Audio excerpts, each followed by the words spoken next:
En el programa anterior. La grafología es una rama de lo que se llama la psicología proyectiva, o sea, el análisis de los grafos, de la escritura. Por ejemplo, bueno, antes tenemos la definición en la lámina anterior, y la grafología, pues una disciplina que se encarga del estudio de la letra manuscrita. Vincula el modo que tiene de conducirse el gesto gráfico con la forma de ser de quien escribe. En otras palabras, a través de la escritura de una persona podemos conocer sus motivaciones, sus rasgos de personalidad.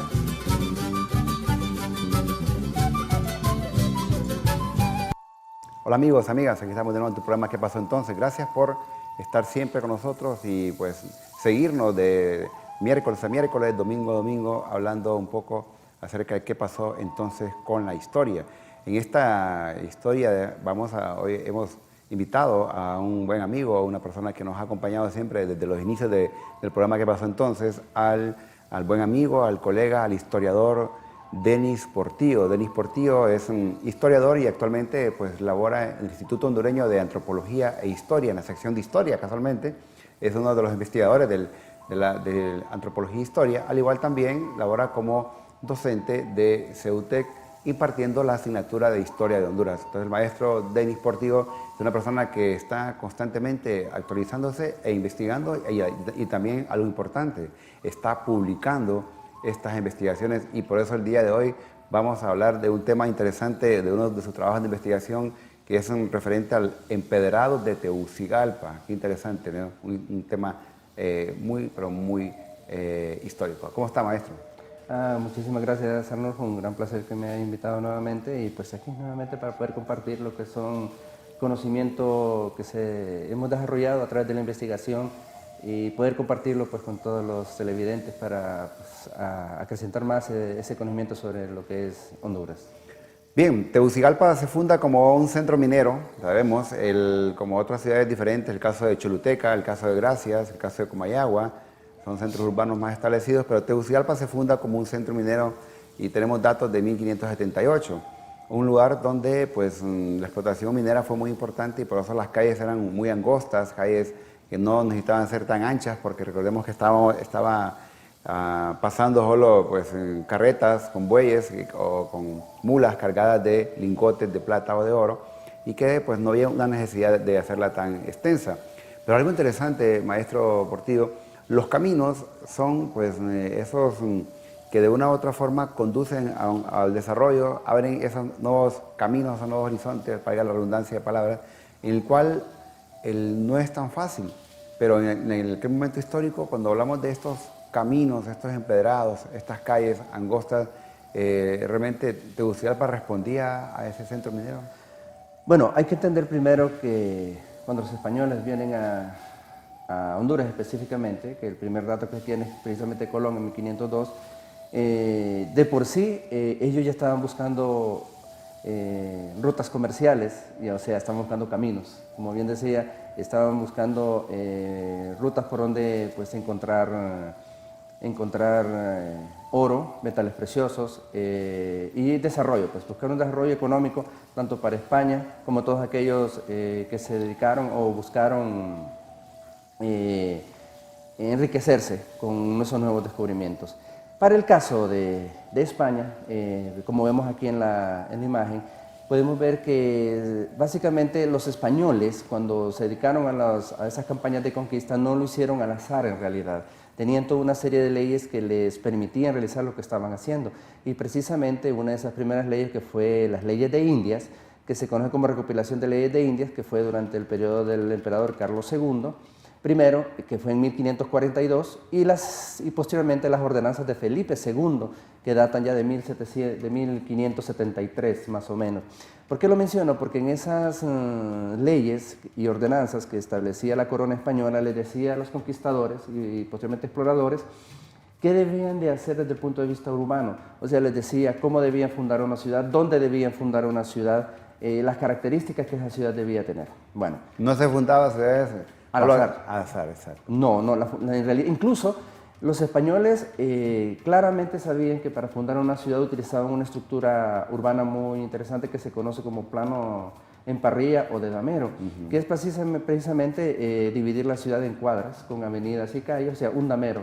Como en el caso, maestro, ¿de qué ciudades aquí en Honduras? Comayagua, por ejemplo. La ciudad de Comayagua es una ciudad pensada, una ciudad que cuando se fundó en 1536, don Alonso de Cáceres utilizó precisamente las leyes de Indias para poder saber cómo fundar esa ciudad. Y es así que se fundaba una plaza en el centro, tirando cuerdas para formar las calles y las avenidas y formar posteriormente las cuadras. Bueno, esa era la forma en que una ciudad española debía fundarse.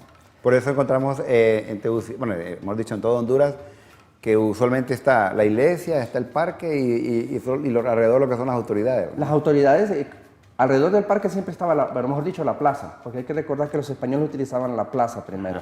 Aquí vemos un mapa, por ejemplo, de inicios del periodo colonial y lo que vemos ahí en el círculo amarillo no es más que la zona de lo que es la Alcaldía Mayor de Tegucigalpa y lo que entonces era el Real de Minas de Tegucigalpa.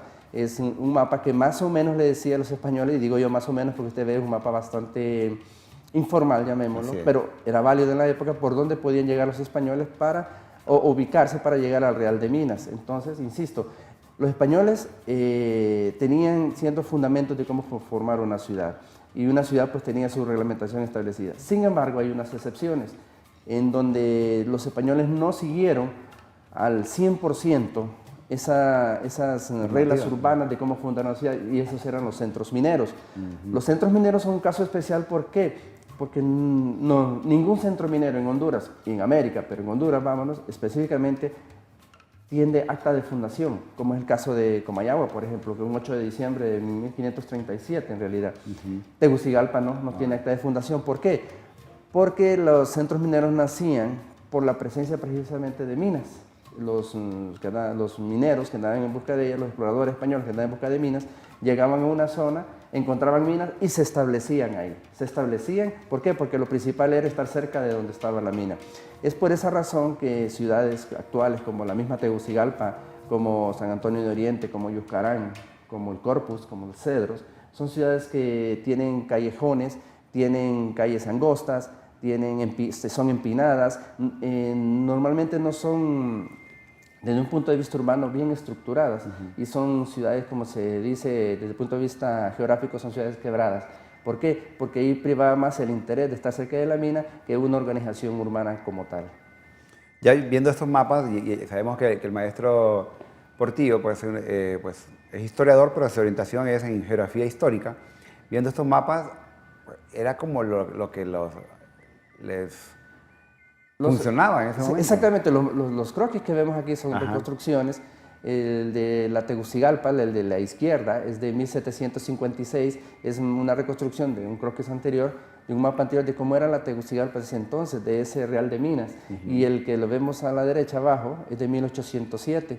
Entonces no creció mucho, si se fijan. ¿Por qué? Porque en ese entonces no era que se iba a vivir cualquier persona ahí, porque solo estaban las personas que requerían estar cerca de los centros mineros, y el centro minero de Tegucigalpa por excelencia, porque recordemos, las minas como tal no estaban dentro del radio de Tegucigalpa. Tegucigalpa era la comunidad donde vivían los mineros, los dueños, los que usufructuaban la mina, sino que las minas estaban alrededor, estaban en Ojojona, estaban en Santa Lucía, estaban en todas esas zonas alrededor de Tegucigalpa, incluso la mina más antigua que se encontró, que se tiene noticias, o la primera que se encontró cerca de Tegucigalpa fue la mina de Guazucarán en Ojojona, que data de mediados del siglo XVI. ¿Podemos decir que esa es la mina más antigua?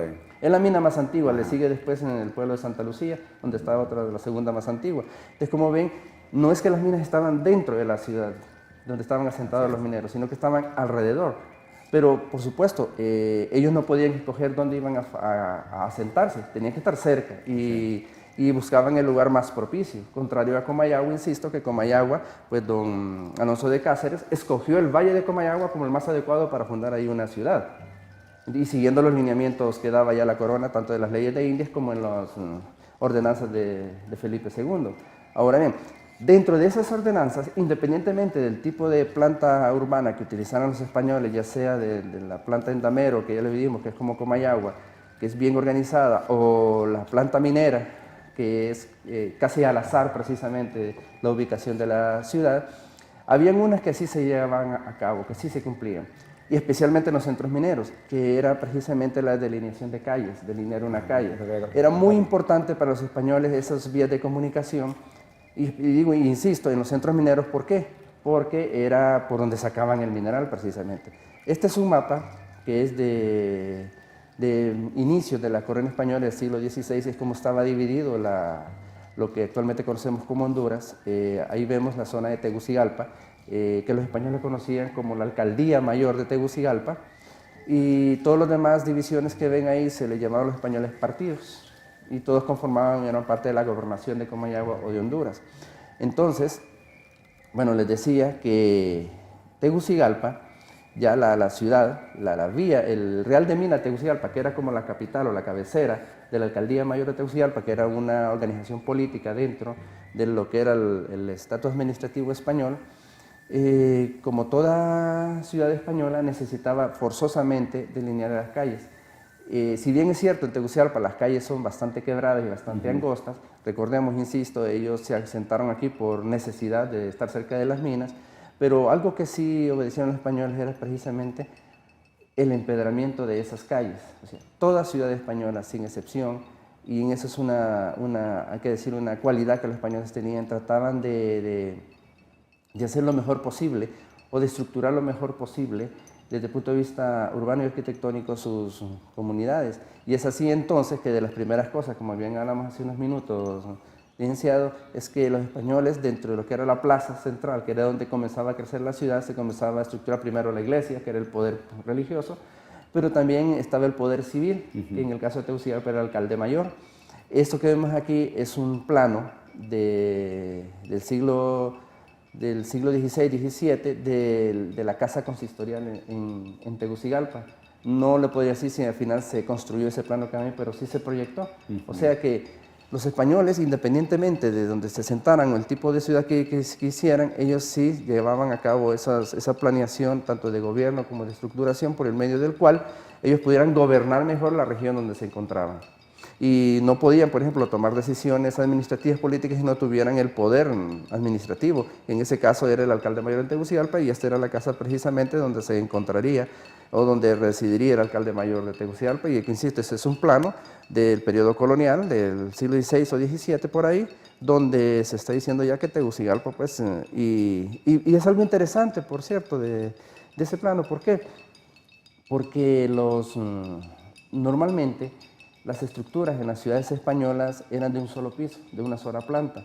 Tegucigalpa es un caso especial, como es una zona pequeña, geográficamente hablando, es una región pequeña, es de los pocos lugares donde se dio el permiso para que se construyeran casas de 2 plantas. Y eso es lo interesante de Tegucigalpa, que tiene esas casas de 2 pisos, pero vamos a seguir hablando referente a Tegucigalpa, maestro Portillo, y quiero también invitarte para que nos escribas a nuestro correo ¿qué pasó entonces? _stve@telebasica.com, y también pues búscanos en nuestras redes sociales como STVE Telebásica. Ya regresamos, no nos cambies.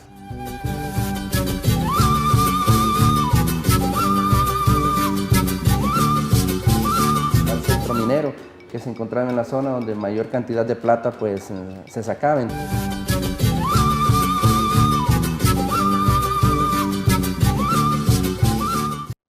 Gracias por seguir con nosotros aquí en tu programa ¿Qué pasó entonces? Estamos hablando acerca de los empedrados de Tegucigalpa.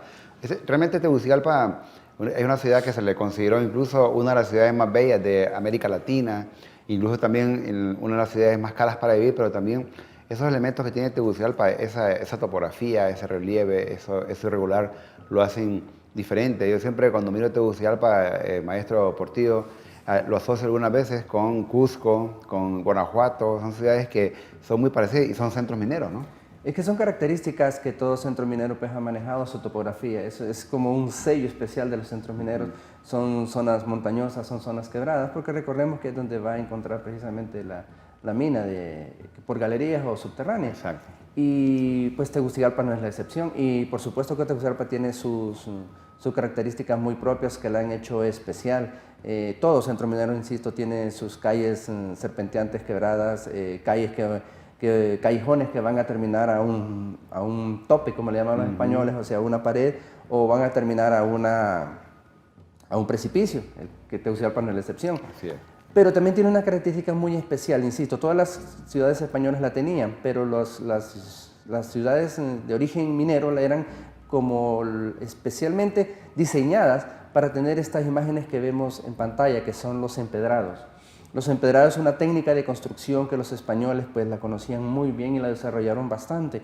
Esto que vemos aquí son empedrados en Europa, son empedrados de España precisamente, e incluso hoy cuando uno va a esos pueblos antiguos nuestros, coloniales y mineros especialmente, uno ve que este tipo de empedrados se pueden encontrar. Es más, es tan importante en Europa que los españoles y otros países por ahí lo tienen en muy buen, ¿cómo le llama? Lo consideran muy importante dentro de lo que es su patrimonio cultural, porque para ellos tiene que ver mucho con lo que ellos son y con toda su historia como países. Esta imagen que vemos aquí, por ejemplo, es una visión de la Tegucigalpa que todavía tenía esas reseñas coloniales, esa visión colonial. La imagen es de finales del siglo XIX. Interesante, ¿eh? Sí, pero es una especie como de reconstrucción o una imagen de la Tegucigalpa colonial, como podemos ver en esta pintura, porque en realidad es una pintura. Vemos que las calles, este es lo que es ahora el Parque Central, la Plaza Morazán, que en ese entonces era la Plaza Central, vemos la catedral. Vemos las calles que son anchas precisamente, más anchas incluso de lo que hoy las conocemos, y que son de tierra, que son calles pues polvorientas, me imagino, pero no siempre fue así. Se tienen datos y se tienen escritos coloniales, ordenanzas precisamente de la alcaldía mayor de ese momento de Tegucigalpa, que por lo menos para el siglo XVII, las calles de lo que era la Plaza Central o alrededor de la Plaza Central de Tegucigalpa, hoy Parque Morazán, estaban empedrados, se daba la orden que fuesen empedradas. ¿Y por qué es tan importante eso? Como le decía, en un centro minero es básico, porque ellos necesitaban sacar el mineral en carretas de bueyes, recordemos, lo más rápido posible de las montañas, de las zonas mineras. Entonces una calle que estuviese empedrada, que era el pavimento de la época, recordemos, eran pavimentados, pavimento por empedrado, permitía que esas carretas de huellas con mineral salieran lo más rápido posible de la zona donde se producía, vinieran aquí al Real de Minas, a Tegucigalpa, donde estaba el cuño que le llamaban, donde sellaban el metal para que así pudiera ser exportado y llevado a España. Entonces el hecho de que las calles empedradas de Tegucigalpa pues fueran bastante antiguas, porque fueron muy antiguas, hay datos que, insisto, que desde el siglo XVIII ya se estaban empedrando, y nos da a entender la importancia de por qué esas calles debían serlo.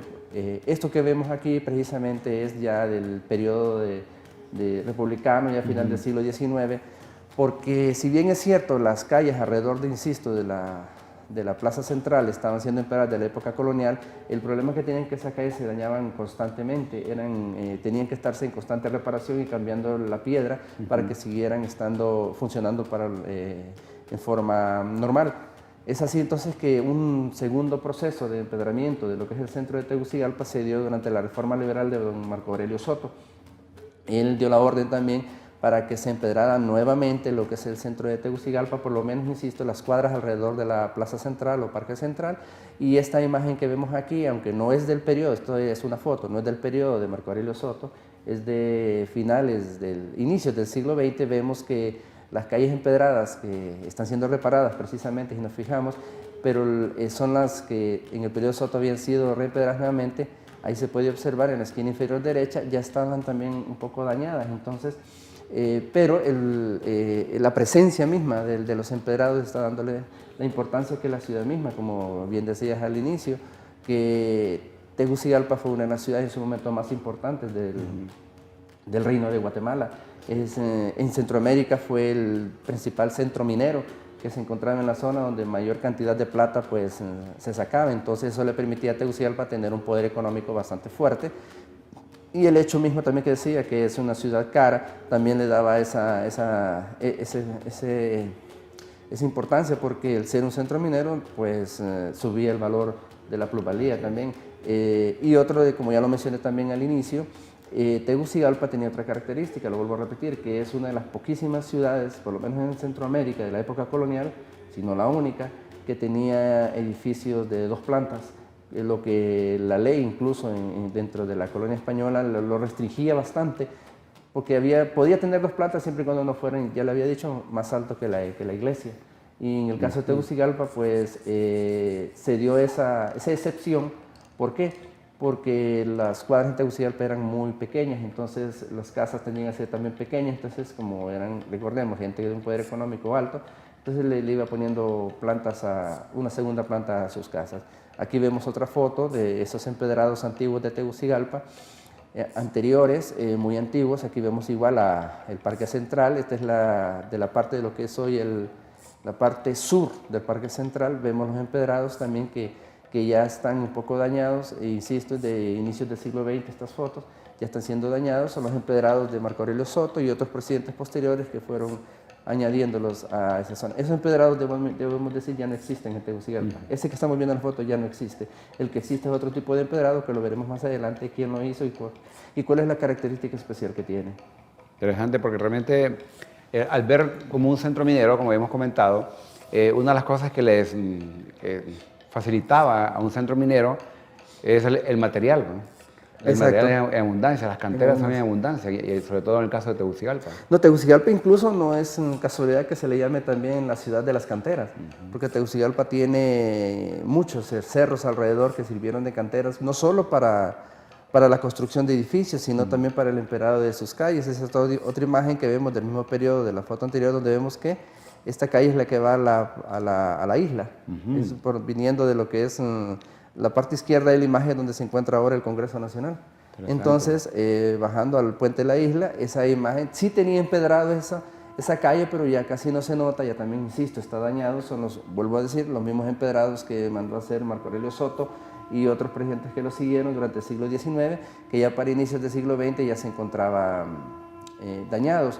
Entonces, claro, Tegucigalpa, igual, no podemos obviar la historia de Tegucigalpa si no mencionamos de sus minas, de esas montañas que lo rodean, de donde se extraía el mineral, pero también se extraía la piedra para los mismos. Es interesante también que hay un documento del siglo XVIII también donde menciona una ordenanza municipal que la piedra para empedrar las calles sea tomada también de las orillas del río Choluteca, del río Grande le llaman ellos, que ahora también le llamamos Río Grande o Choluteca. Entonces, también de ahí se ha sacado que es la piedra bola, que le llaman una piedra de río redonda. Esa es la piedra original con que se empedró las calles del centro histórico de Tegucigalpa, y que en algunas calles todavía esa piedra se utilizó posteriormente. Se sigue utilizando ese tipo de piedra para el empedramiento. Y al igual, bueno, hay diferentes pueblos que hemos visitado, incluso con el maestro Portillo, en el cual miramos ese tipo de empedrado de río que comentaba, ¿no? Así es, incluso yo hace pocos días estuve en la ciudad de Gracia y tuve la oportunidad de observar que en Gracia, aunque es un empedrado moderno, pero lo importante de Gracia es que hay unas calles que pude observar en la periferia donde se utiliza todavía o se mantiene el empedrado de esa piedra de río. Y si nos vamos a otros pueblos... Copán Ruinas, por ejemplo. Copán Ruinas, por ejemplo, correcto. Que hay río cerca, por cierto. Hay río cerca. También otro sería el Corpus, Cedros. En Cedros todavía se puede encontrar un empedrado de ese tipo. Entonces, y aunque en algunos otros pueblos podamos ver que hay empedrados modernos, se sigue utilizando la misma técnica, el mismo piedra, para realizar esos empedrados y mantener ese ambiente de antiguo, que le da ¿cómo le llamo? Un atrayente especial a esos poblados pintorescos que tiene el país. Incluso hemos visto, usted mencionaba referente a algunas ciudades, sobre todo el caso de España, toda España, Francia, Italia, encontramos en algunos pueblos ese tipo de caminos empedrados, pero hay ciudades incluso en España donde se mantiene, se preservan, y en la época de lluvia, como se combina un poco la tierra con la piedra, entonces la gente usa zapatos especiales solo para andar en la calle, llegan a su casa, los famosos zapatos que son como de madera, ¿no? Para poder, incluso dentro de la técnica de construcción de que los españoles trajeron, que hay que recordar que los españoles tampoco es única de ellos, esa técnica de construcción la aprendieron también de los romanos. Exacto. del Imperio Romano, que recordemos que conquistó precisamente una parte de la península ibérica, la Hispania que le llamaban ellos.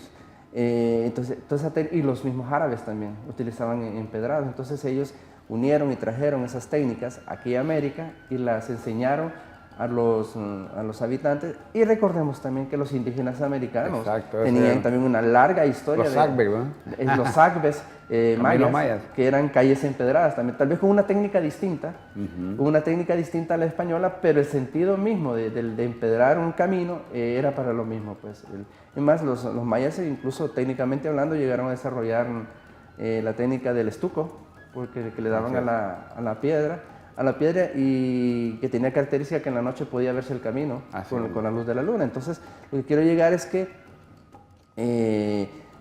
si bien es cierto, los españoles no trajeron algo nuevo a América, e incluso no fue original de ellos, sí, al traerlo a América lo diversificaron muchísimo y aquí en América se utilizó bastante. Incluso ellos mandaban en sus leyes que las calles, por lo menos calles principales de las ciudades más grandes, fuesen empedradas para darle una mayor comunidad a sus habitantes.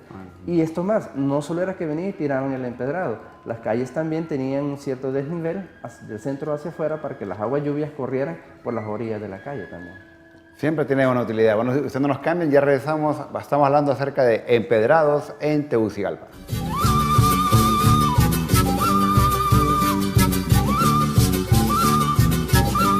Le tiraron encima los adoquines, lastimosamente. El adoquín todavía está ahí.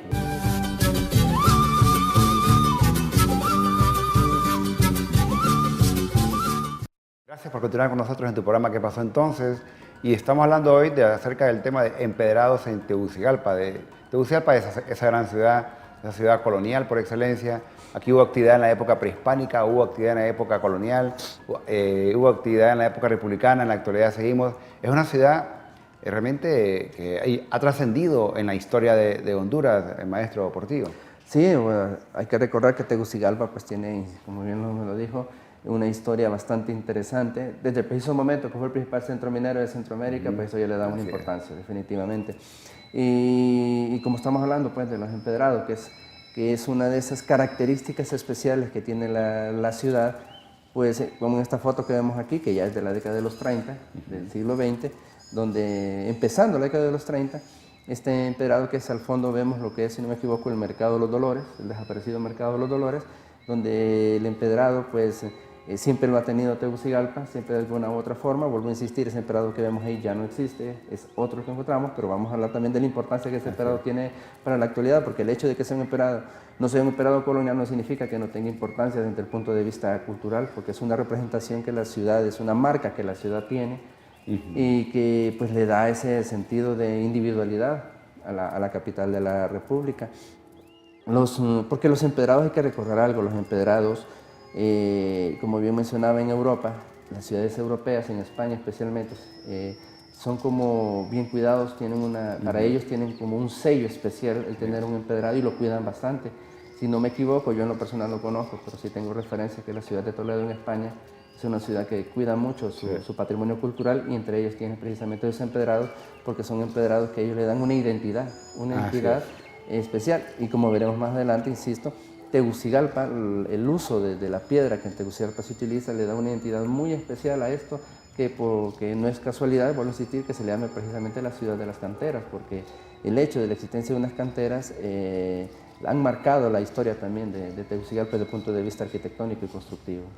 Esta imagen entonces sería de los años. Sí, esta que vemos aquí es si no me equivoco, la avenida Cervantes, allá al lado izquierdo. Vemos lo que es una de las torres de la catedral. ¿Derecha? Lado izquierdo, que el lado izquierdo de la imagen, claro. De la imagen, correcto. Sí. De una de las torres de la catedral vemos igual un empedrado antiguo. En esta imagen vemos que es un empedrado que sí todavía y parece entonces encontraba muy buena calidad. Es, insisto, de inicios del siglo XX, inicios de los 30. Vemos que la ciudad pues sí tenía ese nivel de ciudad. O sea, sí los gobernantes de ese entonces sí se preocuparon por darle esa presentación que toda capital, porque para entonces ya era la capital de Honduras, ya debería tener como toda gran ciudad y con una gran historia, pues se ha manifestado. O sea, y sus obras de infraestructura creo que es algo que es como el primer ejemplo que uno tiene de una ciudad, y entre mejor se preserve, pues más presencia tiene la ciudad de los demás. Me llama la atención porque uno mira esta imagen y de repente le parece que anda por Antigua Guatemala caminando, ¿no? Así es. Se imagina, desafortunadamente, el empedrado terminó, pero sí, cuando uno lo mira, lo primero, en lo personal que pienso, sí, es Antigua Guatemala, que ellos todavía siguen manteniendo esa técnica en sus empedrados. Y como le digo, uno cuando piensa en Antigua Guatemala, uno piensa en una ciudad colonial, definitivamente, de forma directa. Y una de las primeras ideas que se viene a la mente, como bien lo dijo, es el empedrado. Ahí venimos a lo mismo que he dicho. Los empedrados, quieras o no, son un sello, son una representación, son una forma en que nosotros podemos asociar a determinada cultura, y en este caso, pues Tegucigalpa lo tuvo en algún momento. Este que vemos aquí actualmente es el costado norte de la catedral. Ahí hay una empresa al costado norte, y al otro lado de la calle, si no me equivoco, es la avenida Colón Este. Este es actualmente un banco ahí en el centro de Tegucigalpa. Ahí está. Es un banco. Pues lo que quiero llegar es que la calle que vemos... Pero ahí hay un punto de taxi, ¿verdad? Ahí hay un punto de taxi, exactamente. Es decir, esta imagen está siendo vista donde están los Lustrobotas, para dar mayor referencia ahí. Exacto, en el sí, centro de bien Tegucigalpa. importante. Es muy importante. Ahí donde están ellos, que hay unos kioscos ahí grandes. Entonces, ahí, esa es la calle que vemos. Esa calle, como vemos, el empedrado está muy, muy dañado. Entonces, bueno, ¿por qué está la imagen? Porque a mediados de la década de los 30 del siglo XX, cuando empezó el régimen de gobierno de Tiburcio Carías Andino, entonces se dio un nuevo proceso para lo que es la pavimentación por medio de adoquines en Tegucigalpa, que es precisamente en ese momento cuando ya empieza a dar un tercer proceso a gran escala para una renovación en las calles de Tegucigalpa. Ya el primer proceso, pues lo dijimos, fue en la época colonial, especialmente el siglo XVIII. Luego vino la reforma liberal de Marco Aurelio Soto y algunos sucesores de él, que a finales del siglo XIX también dieron otro proceso de reparación y empedramiento de Tegucigalpa. Y es así entonces que ya para inicios del siglo XX, en la década de los 30, llega Tiburcio Carías Andino con sus 16 años de gobierno, en donde se dio un tercer proceso de modernización en las calles de Tegucigalpa, y se comienza un nuevo empedramiento, ya con una técnica diferente utilizada de los españoles. Ya se utilizó un sistema por medio de adoquín, y ya no era la piedra por sí misma, sino que ya era labrada, ya se agarraba la piedra y se hacían adoquines con medidas ya establecidas y se iban colocando en el centro de Tegucigalpa. ¿Todavía se mantiene en algunos sitios de esto con adoquines? Todavía están los adoquines. Ajá. Todavía están. Si uno es observador en el centro de Tegucigalpa, ve que abajo de la capa asfáltica que en los años 70 le tiraron encima los adoquines, lastimosamente, el adoquín todavía está ahí. En algunos momentos, en algunas calles, ya se ha levantado y se ha intentado pues dejarlo de alguna forma parecida. Claro, ya no son los mismos. Hay que admitir también que, quieras o no, por mucho que uno quiera cuidar o uno quiera preservar esos elementos originarios, en algunas ocasiones están muy dañados, están muy destruidos y es necesario un cambio. Lo correcto entonces es hacer el cambio, pero tratar de hacerlo de la forma más parecida al original, como estaba, para que no pierda ese elemento, y los que están en buen estado pues se dejan para que siga manteniendo esa originalidad, que es lo que, insisto, le da un sello y le da una identidad a la ciudad. Entonces, en el proceso de 1933, 1934, que empieza a darse un nuevo proceso de empedramiento en Tegucigalpa, por medio del cual ya se comienza a hacer en una forma con ingenieros especializados, por medio de lo que es la dirección de ingeniería del Ministerio de Fomento entonces, y comienzan a dirigir, y aquí vemos las imágenes ya, cuando la imagen que vemos a la derecha, la más grande, el muro que vemos al fondo es el muro de la catedral, es lo que ahora es la peatonal, precisamente. Ahí, como se ven, ya se está delineando la calle por donde se van a colocar los adoquines. Al lado izquierdo vemos otras dos imágenes donde se está trabajando ya en la calle, se está levantando el suelo, se está haciendo la cama de arena para colocar los adoquines encima. Algo muy interesante que pasó durante esos trabajos de adoquinamiento de las calles de Tegucigalpa es que el trabajo en su gran mayoría, o sea, casi todo el trabajo, yo diría que el 95% lo hicieron los presos de la Penitenciaría Central. Dato interesante, ¿no? Sí, quienes, es cierto, quienes dirigieron el proyecto eran ingenieros del Estado, okay, pero quienes hacían los adoquines, por ejemplo, se agarraban la piedra y hacían el trabajo de cantería y los cortaban, eran en la Penitenciaría Central los presos. Y los presos con ¿cómo le llama? Con penas menores, eran sacados a la calle para que ellos construyeran y colocaran los adoquines. O sea que debemos decir que el empedramiento, el pavimento con adoquín de ese periodo de Carías en Tegucigalpa fue realizado por los presos de la Penitenciaría Central. Y eso solo fue algunos trabajos, porque en ese entonces a los presos los ponían a trabajar. Hacer los puentes también. Hacer los puentes también. El puente Carías precisamente fue realizado por ellos también, la mano de obra. Este es precisamente la avenida Miguel Paparahona. Vemos la catedral, uno de los lados de la catedral a la derecha, esta avenida Miguel Paparahona es la peatonal en la actualidad. En la peatonal, al lado izquierdo vemos edificios que ya no existen, ahora se encuentran ahí una empresa comercial, unos bancos por ahí donde se encuentra también la zona donde están los trobotas en el centro de Tegucigalpa.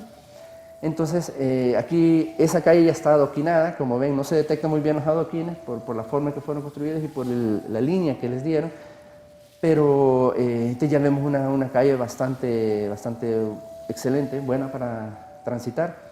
Ese proceso de adoquinamiento en Tegucigalpa fue básicamente de 1933 y se extendió hasta 1943 todavía. O sea, estamos hablando de 10 años de un proceso continuo de pavimentación en Tegucigalpa, porque no solo fue las avenidas y las calles alrededor de Tegucigalpa, sino que ya fue todo como Ayahuela también. Porque aquí solo estoy enseñándole las imágenes de básicamente el centro histórico de Tegucigalpa, pero sí nos podemos hablar de la primera avenida hasta la quinta, sexta avenida, también fueron adoquinadas. Que eso era el centro de Comayagüela. El centro de Comayagüela, y se extendía hasta lo que es ahora el obelisco. O sea, todas esas calles y avenidas fueron adoquinadas también en ese proceso.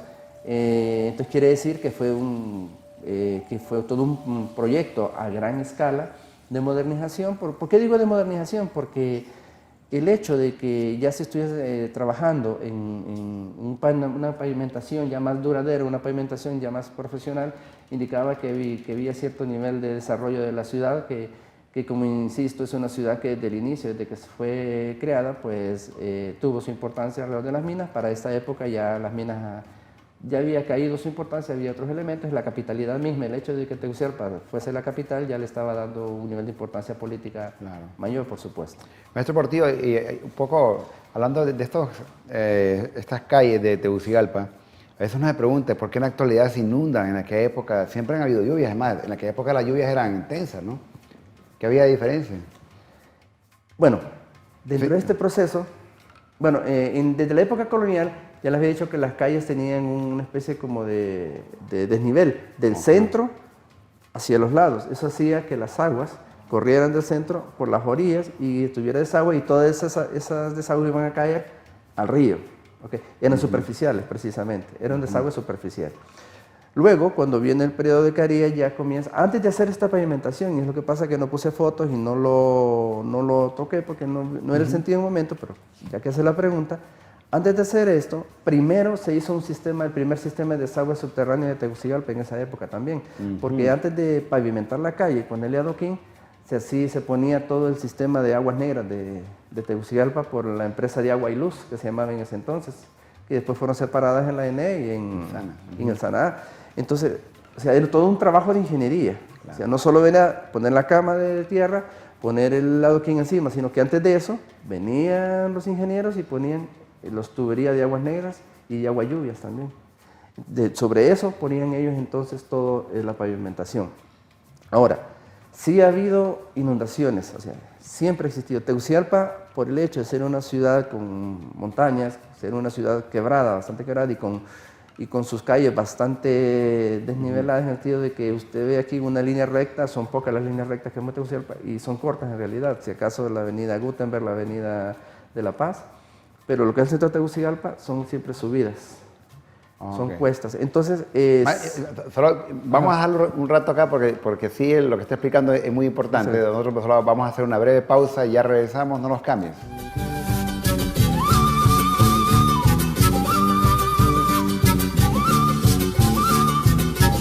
cultural también puede servir como un símbolo de desarrollo.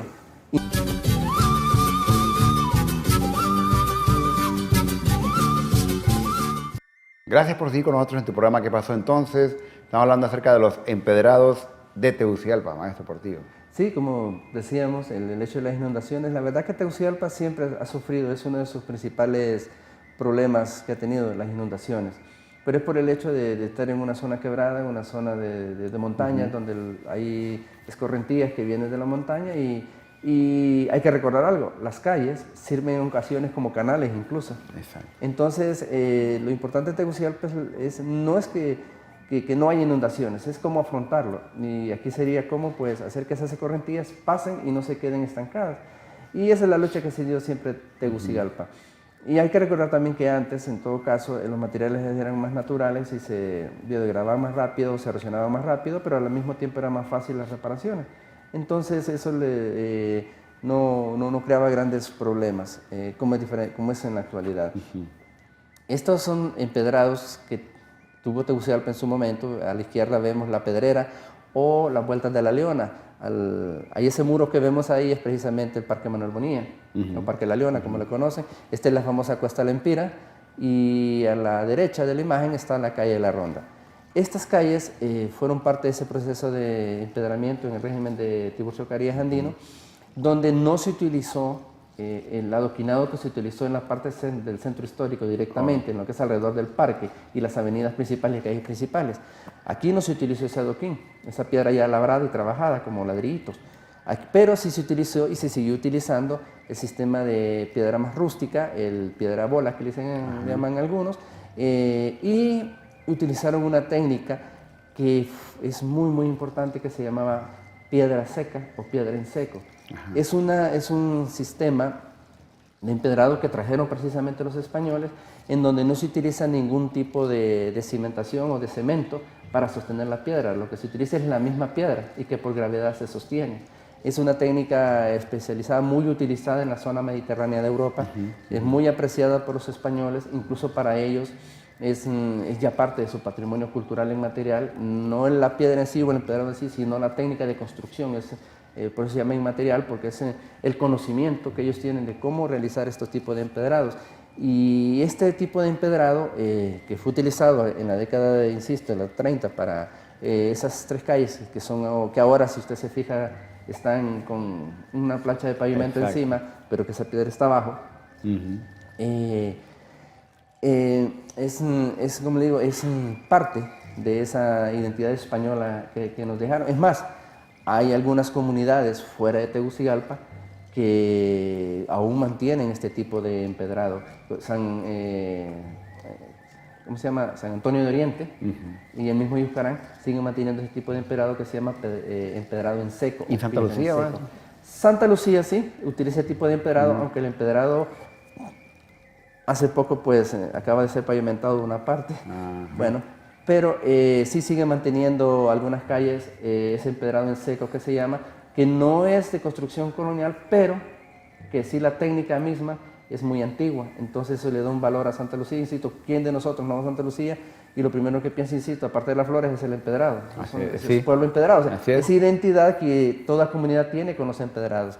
Otra característica más de ese proceso de inicios del siglo XX fue que por primera vez ya se realizaron planos de las calles de Tegucigalpa y del pavimento de Tegucigalpa.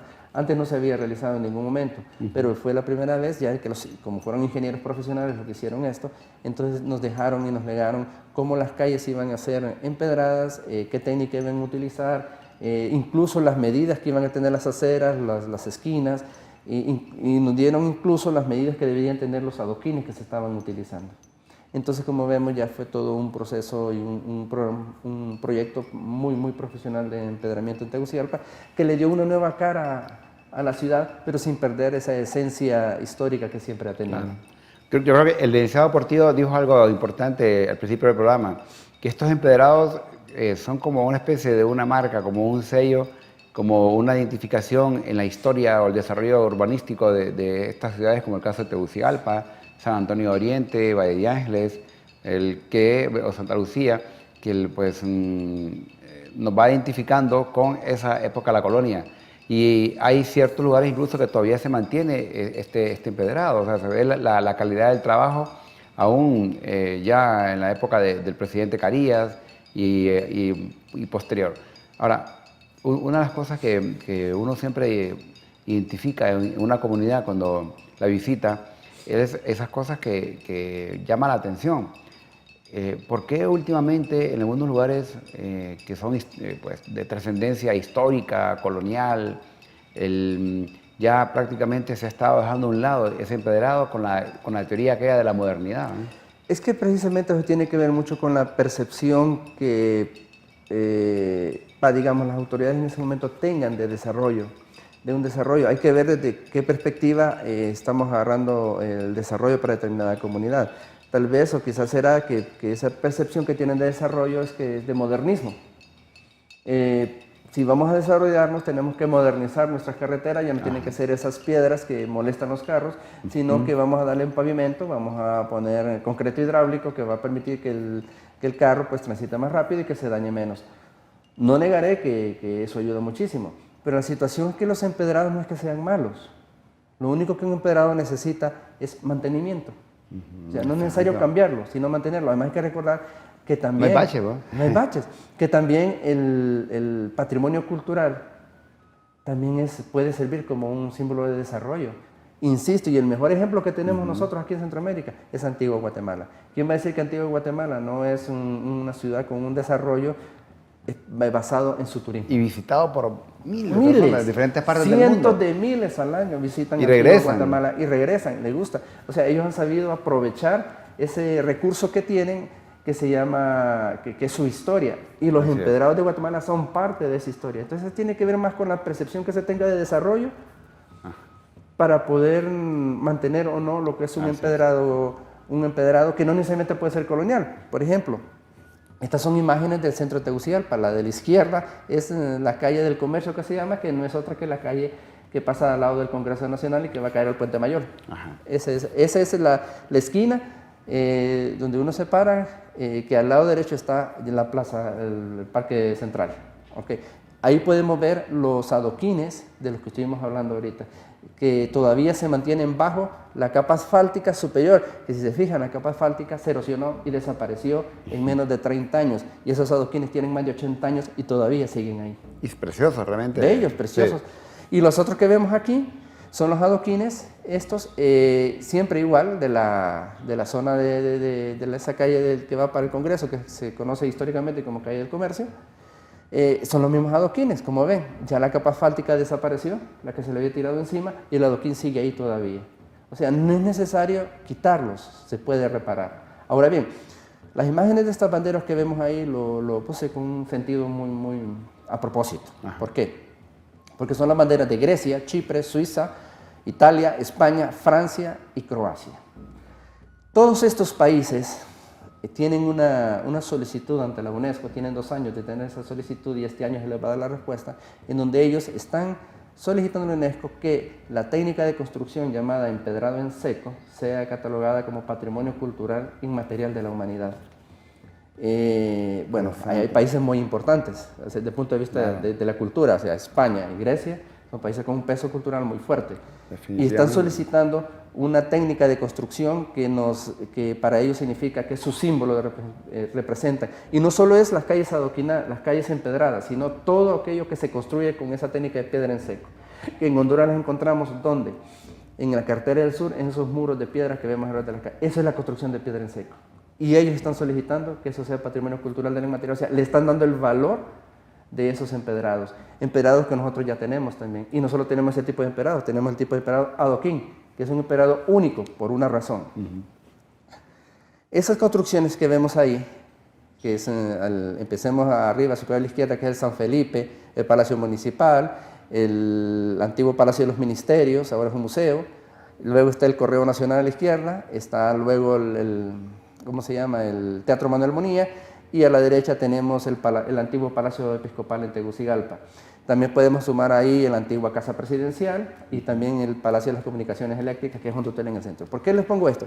Porque todos esos edificios están construidos con lo que he llamado piedra rosada. Así es. La piedra rosada es una piedra única de Tegucigalpa, y que es piedra rosada, amarilla y verde. Solo se encuentra en las canteras de Tegucigalpa porque su composición geológica es única aquí.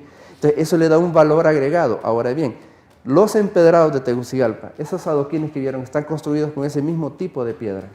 O sea que eso todavía le da un agregado más de importancia cultural a nuestra ciudad. ¿Por qué? Porque las piedras en sí mismo incluso, tienen un valor ya único para la ciudad. Es un sello único de Tegucigalpa y Comayagüela. Ningún otro lugar. Si usted mira piedras de ese tipo, en otro lugar fueron llevadas de aquí para allá.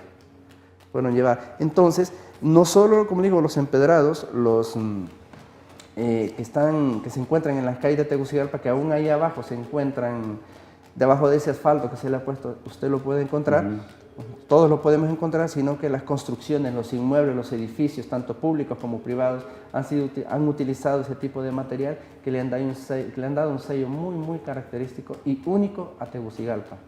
O sea, no solo se trata de la técnica, sino del material también. O sea, además de los europeos, solo por el hecho de la técnica lo quieren como patrimonio cultural de la humanidad. Nosotros no solo tenemos la técnica, sino que el material único también. Interesante, muy interesante, porque realmente tenemos los requerimientos para llevar a cabo ese proyecto de estos empedrados que sean elevados a patrimonio cultural, que lo tenemos aquí en Tegucigalpa, maestro Portillo. Y algo que sí es cierto, cuando uno anda en estas grandes ciudades como en Londres, en Madrid, en París, todas las ciudades europeas se observa bastante ese tipo de, sobre todo el último que usted presentaba, ¿no? Del adoquín. El adoquín, sí. Sí, sí. Que incluso hay máquinas especiales que limpian y que quedan brillantes y le dan, no sé, hay algo diferente en estas calles que cuando uno deambula en estos lugares, ¿no? Le da un sentido de viajar en el tiempo incluso. Sí, lo pone a pensar y uno disfruta porque es. Aparte de ser práctico también, es algo bello, algo interesante que le da una cierta característica especial al lugar donde uno se encuentra. Y más ecológico, ¿no? Más ecológico definitivamente, totalmente natural. Así es. Bien, bueno, tema interesante que nos ha aportado en esta oportunidad el licenciado Denis Portillo, docente de CEDUTEC y también trabaja actualmente en el Instituto Hondureño de Antropología e Historia. Mensaje final, maestro. No, como siempre les digo a los jóvenes más que todo, que estudiemos, conozcamos de nuestro país porque uno no ama lo que no conoce. Y entonces amemos Honduras, por lo tanto conozcámosla. Gracias. Bien, y a ustedes, si quieren ser parte siempre de nuestro programa, no olviden escribirnos a nuestro correo ¿qué pasó entonces? _stv@telebasica.com, al igual también en nuestras redes como STVE Telebásica. Así que estamos siempre para servirte y gracias por seguirnos en este programa de ¿Qué pasó entonces? Soy Arnulfo Ramírez de la Costa, nos vemos en la próxima. Hasta pronto.